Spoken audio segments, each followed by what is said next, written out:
மகளிருக்கு கட்டணமில்லா பேருந்து திட்டத்தை கொடுப்போம்னு சொன்னோம். நம்முடைய முதலமைச்சர் வெற்றி பெற்றோன்னு, நம்ம ஆட்சி வெற்றி பெற்றோன்னு, முதலமைச்சர் பொறுப்பேற்றோன்னு அவர் போட்ட முதல் கையெழுத்து மகளிருக்கான விடியல் பயண திட்டம், மகளிருக்கு கட்டணமில்லா பேருந்து திட்டம். இன்னைக்கு அந்த திட்டத்துல பாத்தீங்கன்னா ஒவ்வொரு மகளிரும் மாசம் 900 ரூபாயில இருந்து 1000 ரூபாய் வரைக்கும் சேமிச்சிருக்கிறாங்க.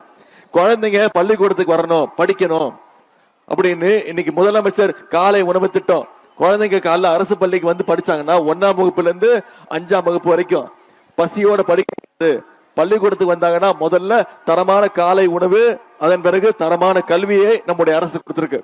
அது மட்டும் இல்ல, பள்ளிக்கூடத்துக்கு வந்தா பத்தாது, கல்லூரிக்கு போய் படிக்கணும், மேற்படிப்பு படிக்கணும்னு அரசு பள்ளியில படிச்சு உயர்கல்வி படிக்க போனா, காலேஜில் படிக்க போனா, அது தனியார் கல்லூரியாக இருந்தாலும் சரி, அவங்களுக்கு கல்வி உதவி தொகை ஊக்கத்தொகையாக மாசம் 1000 ரூபாய் நம்முடைய திராவிட மாடல் அரசு கொடுத்திருக்கு. 13 லட்சம் மாணவர்கள் மாணவிகள் இதுல பயன்பெற்று இருக்கிறாங்க. இப்படி பல்வேறு திட்டங்களை செயல்படுத்தி இருக்கிறோம். லேப்டாப் கொடுத்திருக்கிறோம். 10 லட்சம் மாணவ மாணவிகளுக்கு ஒரே மாசத்துல லேப்டாப் கொடுத்திருக்கிறோம். இன்னைக்கு அதிமுக ஒரு பொய் குற்றச்சாட்டு வைக்கிறாங்க, என்ன இந்த லேப்டாப் திட்டம் அதிமுக கொண்டு வந்த திட்டம் அப்படின்னு. ஆமா, அவங்க கொண்டு வந்த திட்டம் தான். அதிமுக ஆட்சியில யாருக்கு லேப்டாப் கொடுத்தாங்க தெரியுமா? பள்ளிக்கூடம் படிக்கிற குழந்தைங்களுக்கு லேப்டாப் கொடுத்தாங்க.